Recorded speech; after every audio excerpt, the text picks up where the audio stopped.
إن الله رحيم الرحمن. إن الله رحيم الرحمن.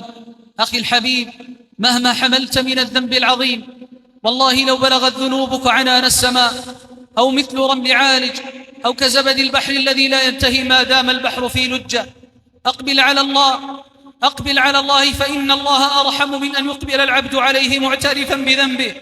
أو تظن أن الله سيغلق الباب في وجهك؟ أو تظن أن الله سيغلق الباب في وجهك؟ لا والله، لا، ولن يرد يدك صفرا خائبا.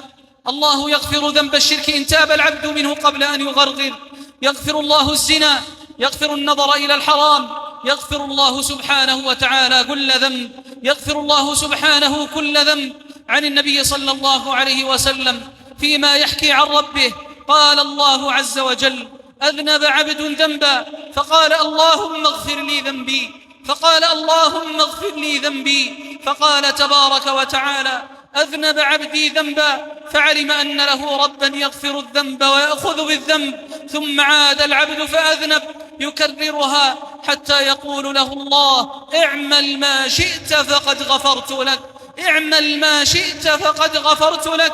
التوبة النصوح أخي تهدم الذنوب كلها. التائب من الذنب كمن لا ذنب له. لا تيأس، لا تحزن، إنها أمنية الشيطان، إنها أمنية الشيطان أن يظفر منك بذلك، أي باليأس وبالحزن. قل يا عبادي الذين أسرفوا على أنفسهم لا تقنطوا من رحمة الله،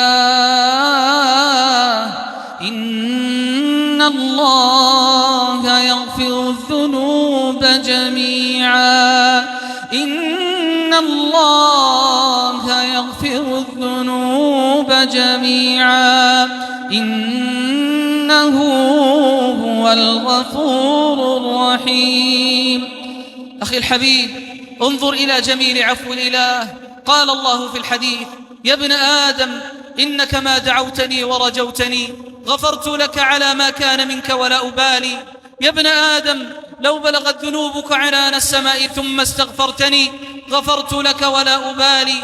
يا ابن آدم لو أنك أتيتني بقراب الأرض خطايا ثم لقيتني لا تشرك بي شيئا لأتيتك بقرابها مغفرة. الله أرحم بك من أمك التي ولدتك.